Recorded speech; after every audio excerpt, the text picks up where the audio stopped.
out of it, so let's just go ahead and get started. Good morning, good afternoon, and good evening, everyone. And thank you for joining us today for this Vera Stakeholder Update webinar. My name is Hillary Navarro, and I am Vera's new Chief Communications Officer. I will be emceeing today and making sure that we all stay on time and on track during this short 45-minute update. I'm excited to announce that we have nearly 750 registered attendees today, which is indicative of the importance of this pivotal time. And speaking on behalf of the whole Vera team, we've been looking forward to this opportunity to share some insights with you all on what we're hearing from you and also where Vera is headed as an organization. So here's the agenda for today.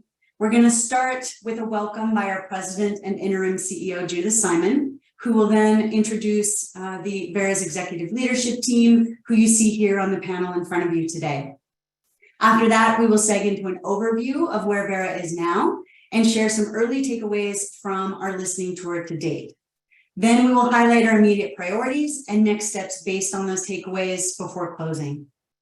We will not have an open Q&A during this webinar, given the large number of attendees, but along the way, we will answer some questions we received from you as they relate to the presentation topics today. I would encourage any of you who have any comments or questions about today's webinar to email us at info@vera.org.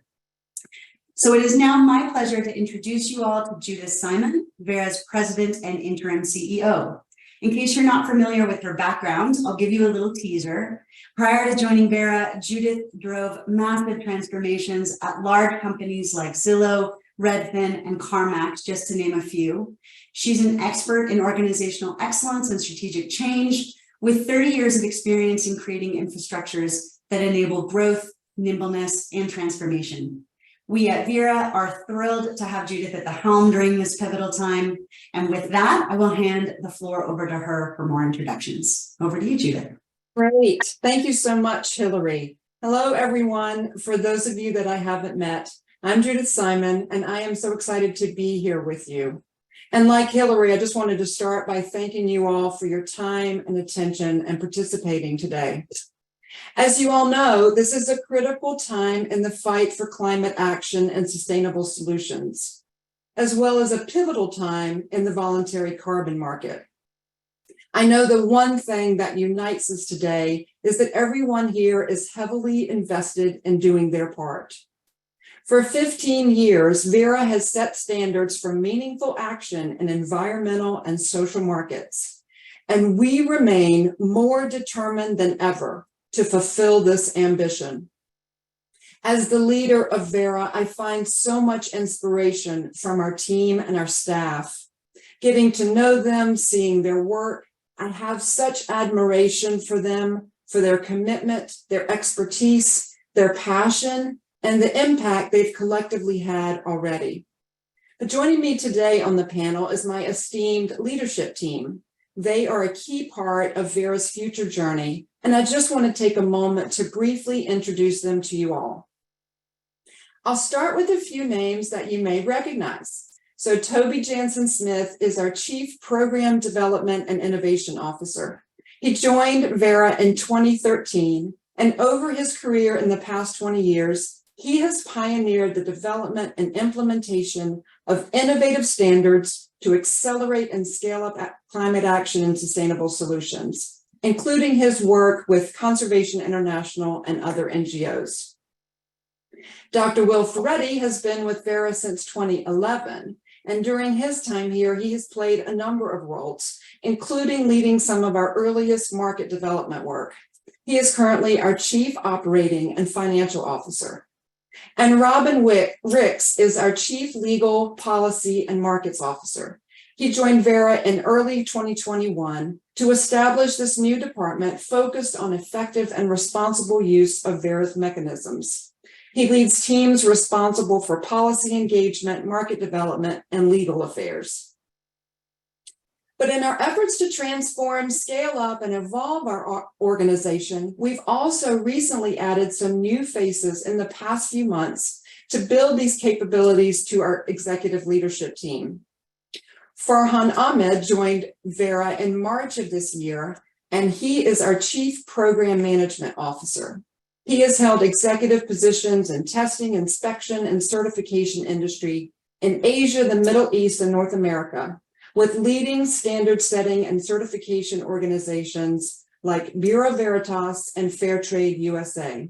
And he leads our program management team and our core operations. Hilary Navarro, who you've already met as our MC, joined Vera in May of this year as our Chief Communications Officer.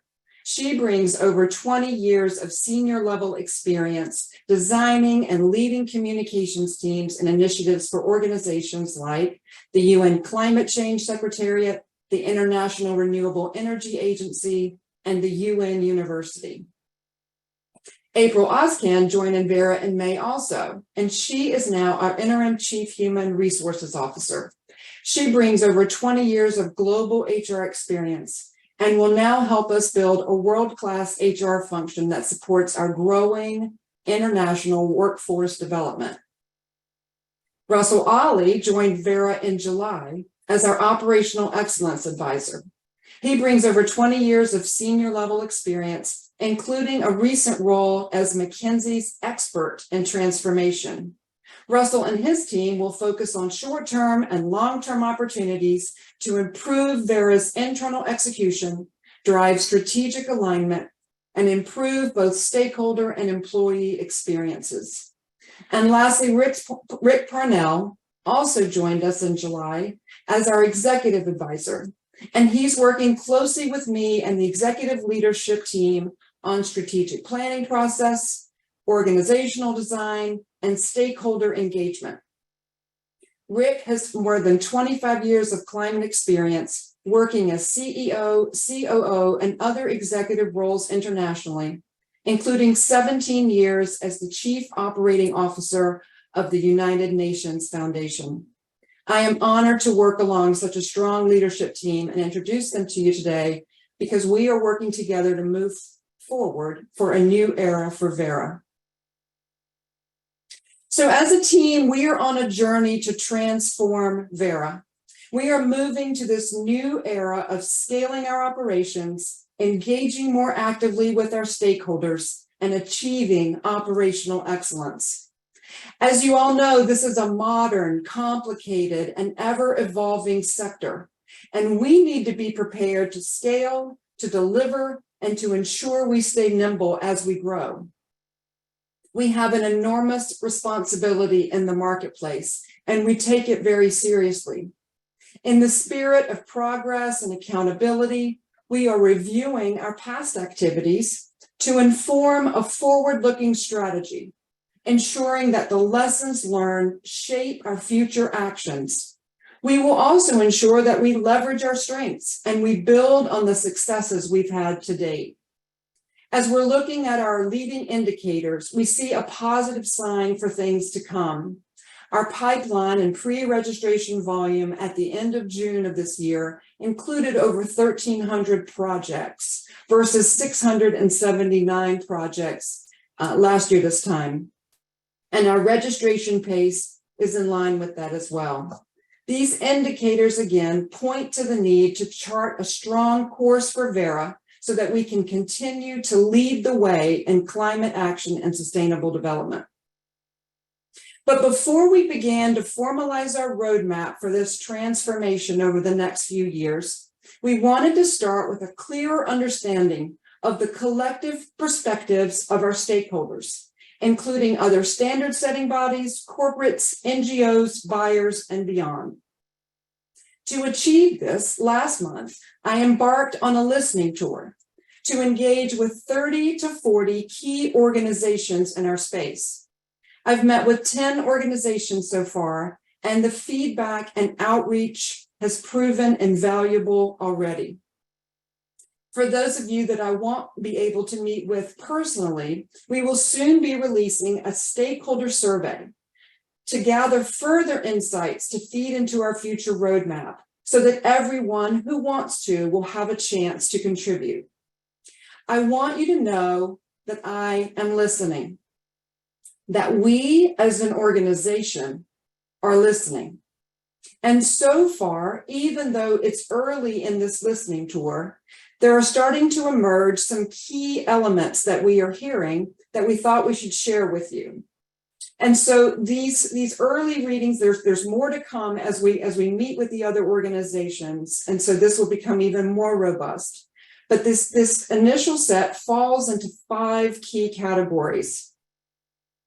First, we are hearing that we must double down on demonstrating our commitment to scientific integrity, especially around increasing the regularity of the program and methodology updates so that we can stay in line with the latest science and best practices and to meet the needs of this ever-growing and changing marketplace. Second, we must respond to questions faster and improve how we engage with our stakeholders. We just need to collaborate and communicate better. Sometimes issues could be resolved much more quickly with a phone call rather than lots of back and forth via email. Third, we must streamline and speed up our operations. There is no scale without speed, and we know that we can be a bottleneck. We hear that we sometimes feel like a black box, like something goes in there and nothing comes out. And we know that delays and long timelines can cause extremely negative impacts. Fourth, we must share more details and just be more transparent on Vera data, our processes, our initiatives, our timelines, and we need to deliver on them. And finally, we must be more strategic communicators and storytellers, and that means being more proactive and more of a leader in shaping a positive narrative around the impacts happening around the globe, around the work going on within Vera, as well as the value of the voluntary carbon market. The humbling truth, though, is that we have a lot of work to do as an organization to meet the ever-changing and evolving needs of this rapidly scaling sector. We take this feedback seriously. We feel the urgent need to act and to respond. The good news is that we have a strong foundation for which to build and a deep pool of expertise, staff, leadership, and this global community to help us achieve this. So we're going to talk more about the road ahead and give you a little more details, and Hillary is going to kick us off on that. So back to you, Hillary. Great. Thank you, Judith.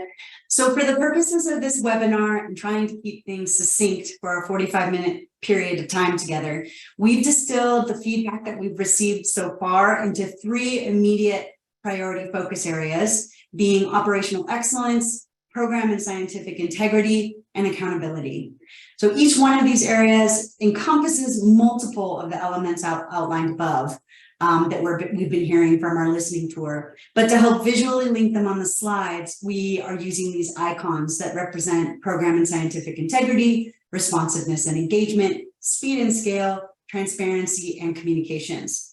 So for the next section of the webinar, which is really the meat of the webinar, we have various members of the executive leadership team that are going to be digging deeper into each of these 3 priority areas, stating our overarching goal related to them, and then also providing you some tangible initiatives that are underway to help deliver real results and impact for our stakeholders. So the first priority area is operational excellence. To go deeper on this, I'm going to hand the floor briefly back to Judith. Thank you, Hillary. So no matter the industry, sector, or organization, there are a set of core fundamental elements that must be in place. Infrastructure, people, culture, strategy, process, management systems. All of these are key elements that have to work together to elevate the performance of an organization. I've been working with our team over the last few months to truly understand where we are with those elements. Do we have what we need? Do we have the people and skills needed? Do we have enough staff? Does the staff we have the systems, tools, training, and development that they need? Is the strategy clear? Do we have a clear bridge from the strategy to key operational priorities and tactics? Do we have line of sight to our performance and progress? And lastly, how are we ensuring that we are delivering the highest value for our stakeholders? Achieving operational excellence is foundational to achieving everything that Vera must achieve in the next months and years ahead, and therefore is a key priority for us. But like you heard, it is a lot of elements that have to come together. Putting this full system in place, balancing innovation and execution, leveraging technology and data, and investing in our people, it will elevate the overall performance of the organization and ensure that we are prepared for sustainable growth. I've seen this play out in other organizations that I've been part of, and the results are pretty remarkable. These are step function results and not just incremental. But what's so exciting for me personally is that for the first time in my career, as you heard, I've spent 30 years in the private sector. So for the first time in my career, our stakeholder, the one who benefits from this overall new level of output and performance, is all of humanity.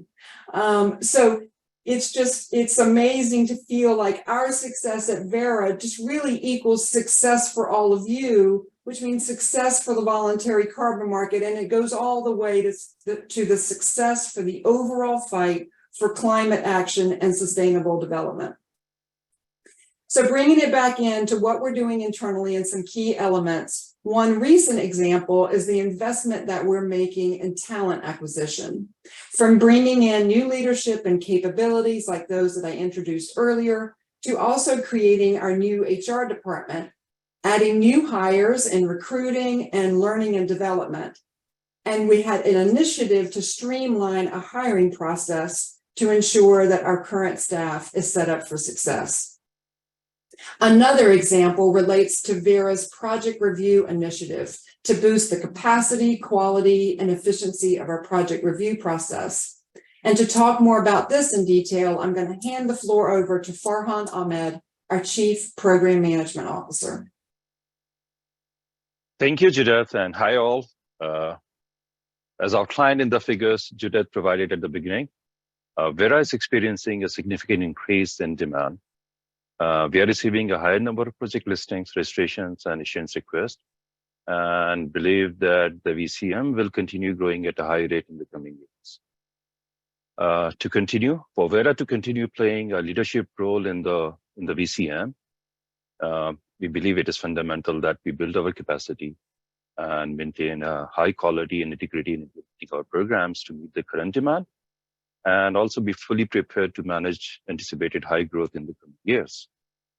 That not only requires building internal capacity and operational efficiencies, but also continuously striving to strengthen our programs, rules, requirements, and working closely with our key stakeholders in improving your capacity and capabilities. To achieve this, we are mainly doing 5 core things, and I'm going to share the details of those 5 key actions with you. So the first one is we are expanding Vera's team of project reviewers. That also includes onboarding a group of external contractors. So far, we have onboarded around 20 contractors, and we will be expanding this pool actually in future as needed. The second one is we are improving effectiveness by streamlining processes and our internal efficiencies through the use of technologies. So that's a focus, internal focus, to make sure that our processes are efficient and effective, and we're bringing in technology and leveraging on technology to streamline our systems, processes, and bringing efficiency to our processes and operations. The third one is we are streamlining and improving our accreditation programs. The fourth is we are putting focus on improving our VVB's performance. An example of that is the launch of VVB's performance management program. You'll be hearing about that soon. And the last one is we are supporting project proponents and project developers in building their capacity. So as I mentioned, like the 3 points I covered are mainly focusing on the actions Vera is initiating to build capacity, strengthen integrity of our programs, and improve internal efficiencies. The last 2 actions are mainly focusing on engaging and supporting our key stakeholders, VBs and the project proponents, and improving their capacity. We firmly believe that the quality of project developed by the project proponents, and the reviews and the robust validation and verification done by the VB is a key to a smoother and faster project reviews. And it also adds a lot to the integrity of our programs. You are going to hear more about the efforts we are putting in on enhancing the integrity of our programs later in the webinar from Toby Jensen-Smith, Verra's Chief Program Development and Innovation Officer, as integrity is a common value shared between all departments across Verra. But for now, back to you, Hillary. Thank you, Farhan and Judith, for these updates. Just as a follow-up to your comments, Farhan, we've received a number of questions from our stakeholders regarding what concrete steps Verra is taking to improve its communications with key stakeholders, and not just communications, but also transparency into our internal processes around sort of project registration. Can you address that briefly? Nice question, Hillary. I'm so excited to share some great work happening in Verra. To share some details with the audience here. We are working on developing an online platform that is called the Project Hub. And the Project Hub, the Hub will include multiple tools and functionalities to improve our engagement and communication with the stakeholders. So as a first step, we will be launching 2 key functionalities in the coming months. And you are going to hear soon about that from Verra. And those functionalities would be, the first one would be the project tracker. And the second one would be the digital project submission tool.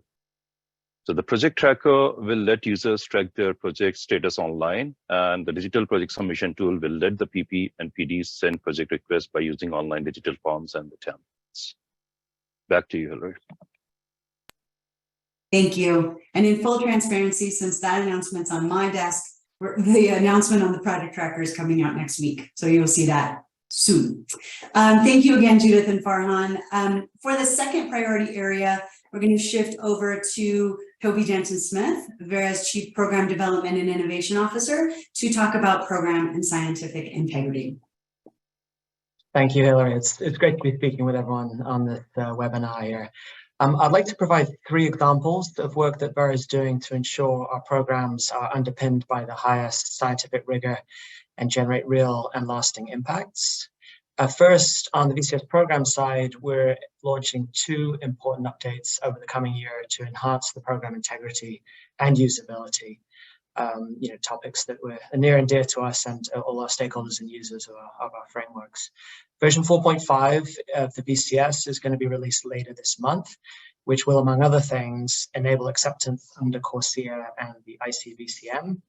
It's going to create labels for Article 6, CORSIA, and then distinguish between reductions versus removals, which is something we've had a lot of requests about. This version will also increase project longevity and crediting periods to 40 years and establish more detailed safeguard reporting. And then you can expect going further in 2024, Verra is going to be releasing a major revision, a step change revision, version 5 to the VCS. And that's going to enable the program to really accelerate the path to net zero over the next decade. We recognize we have an immense responsibility as the leading standard setter in the voluntary carbon market, and we want to make sure that our programs really deliver on that ambition and impact. So there's going to be many innovations adopted in this new version 5 next year, including moving to a digital first program with vastly improved data transparency and usability. We're also going to be adopting significant enhancements to our approach to ensuring permanence and additionality. On that version, we recently concluded an initial consultation to hear what stakeholders like you would like to see. And then we're going to be consulting with the public and all of you on specific updates in the next 6 months to further refine our approach and what should go into version 5 VCS.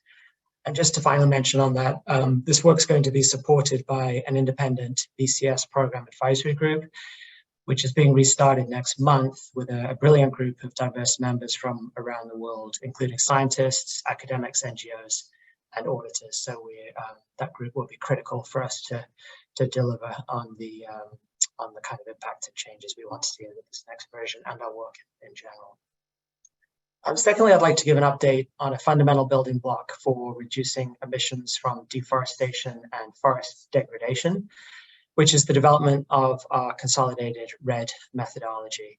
As many of you know, Verra is bringing together 5 of its avoided unplanned deforestation methodologies into a single new improved VCS math that will enhance consistency and baseline integrity, which is one of the most challenging and important elements of accounting appropriately and credibly for reduced emissions from deforestation. We've been working on this methodology for about 3 years, so it's a big undertaking. We've invested massive resources into the activity data development and other components using leading experts, scientists, and academics to bring this revolutionary approach to life. And it really represents the latest science and best practices, and has only been made possible by the new data and technology that's emerged recently.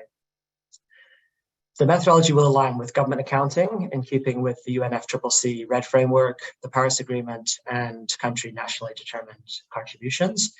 And it uses a risk-based approach to transparently allocate jurisdictional baselines to projects to make sure that they all add up and have integrity across the jurisdictional scale and are aligned with international accounting. The second draft, in terms of status, the second draft of the math is currently with the validation and verification body for independent assessment. You can see that version on our VCS webpage. And it has an expected release date prior to the COP in November. All existing projects will be required to transition to the new methodology to ensure consistency and quality. And then finally, I want to mention an innovative program Verra is developing to bolster corporate climate leadership and to prioritize the top of the mitigation hierarchy, our work. So we're currently creating a Scope 3 program to enhance corporate greenhouse gas accounting integrity and unlock large-scale investment in supply chain decarbonization. This is a new program that's going to facilitate and accelerate supply chain climate action through a robust certification framework, which will include methodologies for quantifying the GHG impact for a wide range of interventions, a whole host of interventions that to date have not been covered. A third-party assurance mechanism will be included, as well as a GIS-enabled registry, which will enable the tracking of actions and avoid double counting, not just within corporate actions, but across offsetting and other interventions that may be taking place around the world. Where we're at, or how we got here, is over the last 18 months, Verra engaged many corporate climate leaders and experts, which identified a compelling need for a Verra Scope 3 program to be developed. And basically a certification framework for all sectors does not currently exist. And as a result, some companies, in fact, quite a few companies now are having to develop their own quantification approaches, which compromises fundamental quality, comparability, and credibility. That's why we've heard loud and clear that it's important that Verra steps into this space and creates a global high-quality framework to support corporates in their inventory accounting and interventions. The program's also going to create a pathway for VCS projects to transition to within value chain interventions, as companies increasingly focus on abating their emissions in alignment with the GHG mitigation hierarchy. And this is going to very much support Verra's mission in terms of driving climate action at all scales, not just in terms of offsite emissions reductions and removals, but also directly in corporate supply chains. To support the work, we're currently selecting members for a Scope 3 standard program development group, which is going to be launched in the fall. We've begun outlining the framework and defining the registry needs, and there will be a draft Scope 3 program rules and requirements will be drafted, which are going to be piloted next year. So I hope these 3 examples give a sense of Verra's commitment to integrity through continuous improvement and innovation. We're working with leading thinkers and practitioners, including scientists, academics, and governments, to ensure that all of Verra's programs deliver real and additional impact at scale. Back to you, Hilary. Thank you, Toby. I'm hoping you can elaborate on a few of the points that you mentioned, just to answer some stakeholder questions we've received. First, can you elaborate more on exactly how you envision the new VCS version will improve integrity? Yeah, it's a great question. Thank you. So there's a number of key improvements. Let me just mention a few. The updated version of the VCS and the non-permanence risk tool is going to include an amplification factor to account for the increased permanence risk due to climate change related to fires, floods, and sea level rise. We're being a lot more conservative in terms of how we assess those impacts and quantify them and manage them through our permanence buffer approaches. And then, as Farhan mentioned earlier, Verra is moving to a fully digital approach, and we'll be switching from old school PDFs and spreadsheets to fully digitalized tools and incorporating digital monitoring, reporting, and verification, which is really exciting. The tech providers have done amazing work starting to unlock that potential. And that's going to really streamline the VVB and our auditor and Verra assurance assessments, automate the validation of our inputs or stakeholder inputs, and improve data quality and transparency. Great, thank you for that. So another hot topic now is around the timeline for Verra's consolidated RED methodology. When does Verra expect that new consolidated methodology will go into effect for projects? And when can you elaborate on that a bit? Yes, a hot topic indeed. So we expect to publish the consolidated RED methodology prior to the climate COP in November. As I mentioned, is with the auditors right now. There's a lot of back and forth and refinements being made through those steps. We will have activity data available to allocate to the first jurisdictions in early 2024, and then really for all RED project jurisdictions by the end of the year. It's a massive undertaking, and we've enlisted the help of leading experts and scientists, academics to really help pull that off and provide the best-in-class global data sets to do this allocation. New and existing projects will be required to use the new methodology no later than 6 months after their jurisdiction has been allocated. And that's going to raise the bar for the sector and build new levels of confidence in RED credits for this critical activity, not only for tackling global climate change. We really cannot address climate change without reducing emissions from deforestation. Carbon finance is critical for that. But also these projects really deliver compelling biodiversity and local community benefits, which is something we're also very excited about. Great. Thank you, Toby. All right, so for the third and last priority area on accountability, I'm going to hand the floor over to Robin Ricks, Verra's Chief Legal Policy and Markets Officer. Thank you very much, Hillary, and hello, everyone. Verra's next priority is one of accountability, and that means accountability to the Indigenous peoples and local communities where our projects are located to ensure that we're sensitive to and respectful of their cultures, needs, and livelihoods. That also means accountability to all other people who and entities that are touched by our programs. And finally, that means accountability to the world at large. To that end, Verra is committing to uphold the high standards that you expect from us and to show to you that we are doing so. In this context, we will continue to work with the Integrity Council for the Voluntary Carbon Market. Last week's publication of the criteria for assessing project categories and methodologies is really a crucial milestone in their nurturing of quality and strengthened social and environmental safeguards across the full voluntary carbon market. We look forward to opening the Verified Carbon Standard program to independent review in this way. We're also going to shortly release our revised grievance and redress policy, ensuring alignment with evolving best practice to enhance transparency, fairness, and independence. For example, we intend to allow complainants to submit complaints anonymously, to remove fees for submitting complaints, and to better indicate response timelines. Another example of accountability is our support to the governments that host projects. Their circumstances changed pretty drastically with the Paris Agreement, and they now must define concrete mitigation plans in the form of nationally determined contributions, or NDCs. They justifiably and understandably must consider much more carefully what projects are set in motion on their territories, how they can encourage investment, and how projects can impact how they can achieve their Paris targets. We're working to support governments to help them leverage carbon crediting mechanisms, which exist now and which operate at scale, in ways that work for them, to channel the scaled up levels of finance and technology that are urgently needed to address the world's climate action as well as sustainable development needs. Already, several governments are using the infrastructure of independent crediting programs, like the VCS program, to support their domestic carbon markets. To that end, Verra has concluded memoranda of understanding with governments and development banks throughout the Global South to deliver capacity, and we're finalizing others to ensure equitable access for all. All of this is to say that Verra, while recognizing, appreciating, and embracing its growing role to help the world meet its climate and sustainable development challenges, knows that we cannot do that alone. We are just one part of a much broader ecosystem, and we're accountable to others for how we work. For the third example of accountability, Hillary, I turn the floor back to you. Great, thank you, Robin. Before I give my brief interjection on what Vera has planned in the communications realm, I just want to give a shout out to the communicators and the marketers that have proactively reached out to me since I began in May. You've been very open with your thoughts, your ideas, and also your encouragement.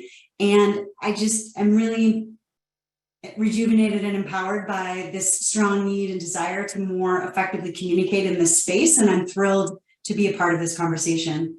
For any communicators out there that I have not yet spoken to, my door is open. Please reach out to me if you'd like to connect. So since I joined Vera, I've been focused on building out our new communications department. I'm working on adding more in-house capacity to include functions around content creation, marketing, and also media and advocacy. As we add more capacity, obviously, which needs to be the first step, our immediate focus will be three-pronged. First, we need to shift from a mostly reactive to a much more proactive communication stance. This includes more thought leadership pieces, more storytelling about the great projects out there and the amazing impacts that they're having, and more compelling content about the why and the heart behind everything that we do as an organization. Second, we need to establish a more balanced public narrative. As you know, there have been, a lot of attacks in the area and a lot of the sector, and I think there's a lot of misinformation out there that we really need to work to balance. We need to also really lead in advocating for the important role of the carbon markets as one arrow in the full quiver of climate action. And third and finally, we need to communicate and engage with Vera's many stakeholders clearly, regularly, consistently. Beyond that, a strong communication strategy is something that must complement everything that Vera does and will be foundational to Vera as we move forward. And there's way more than I can say on this, but you've already heard from me a lot today. So I'd like to shift the floor back to Robin. Just a few questions on your point, again, to answer stakeholder questions. We're getting a lot of questions around the timeline for the ICBCM approval. What can you say about this? Yeah, good question and a big topic. Well, now that the full assessment framework is out, we're working through how and when we can apply. Once we're through that internal process, we will issue concrete plans for the application. I can say that it's Vera's intention to put forward the VCS program for program level assessment, and we'll do that after we release our new program update, which, as Toby mentioned, is scheduled for later this month. A major focus of this update is on making our social and environmental safeguards more specific and also requiring a stronger demonstration that risks have been assessed and addressed. Great, thank you for that, Robin. Some of our stakeholders are also asking about the future role of the voluntary carbon market in light of the development of Article 6 rules. Is there a role for the VCM and what role do you see for it? Yeah, I mean, absolutely. We see a role for the VCM in every possible future. Let's plan for success and let's say that the world commits to tough Paris-aligned climate targets. Then we see voluntary carbon crediting programs as having an important role in helping countries to fulfill their NDCs. That includes quantifying the impact of contributions made to help host countries fulfill their NDCs. It also has a role for ensuring the quality of the internationally transferred mitigation outcomes that are, at the decision and discretion of the host country, exported to another country to help it fulfill its NDC. I would, if I may, just suggest that a similar principle can apply to Vera's other programs. The role of our plastic waste reduction program in helping to set and achieve higher levels of ambition under the United Nations Plastic Treaty, the role of our SD program in measuring the impacts of activities to support the United Nations Sustainable Development Goals, and of course the role of our forthcoming nature framework in line with the Convention on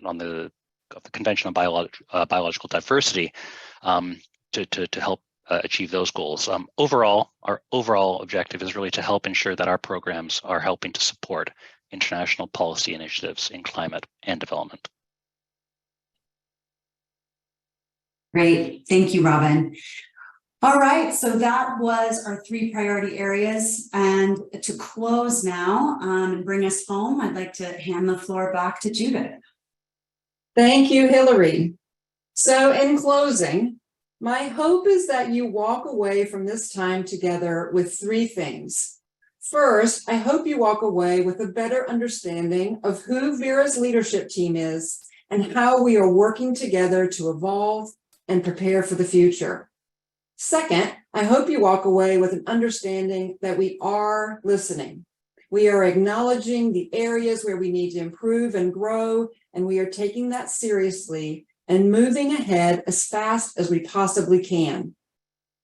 And third, I hope you walk away with some examples of the work that Vera is currently doing to boost operational excellence, improve our program and scientific integrity, and be more accountable to our stakeholders, to the market, and the planet. I also want to ask for your patience, because this is a journey, and we have a lot of work to do, and it will not be accomplished overnight. My immediate priority is to finish my listening tour and to compile the results of the broader survey, as that feedback will help us chart the path ahead in a more tangible, clear way. You're going to hear from us more regularly, and we want to hear from you too. So be on the lookout for that survey, and if you can, attend our side event at the North American Climate Summit on the sidelines of Climate Week in September. We will have a more detailed readout for you by then and some more clarity about what's ahead for us. And I really hope I get to meet some of you in person. This is a new era for Vera, and we are excited about it. We are committed. To tackle this climate crisis, it's going to take all of us. For those that I've met already, thank you so much for your time and your thoughtful feedback and your encouragement. I am so inspired by the work and accomplishments of your organizations as well. We are in this together. We look forward to working with you in this ecosystem of action to achieve our shared mission. On behalf of the executive team and the broader Vera family, I want to share our appreciation for your support and collaboration and for being on this journey with us. Thank you so much. Thank you everyone for joining us today. If you registered, you'll receive the recording of this in your inbox. And thank you very much for joining. Everyone, bye-bye. Bye everyone.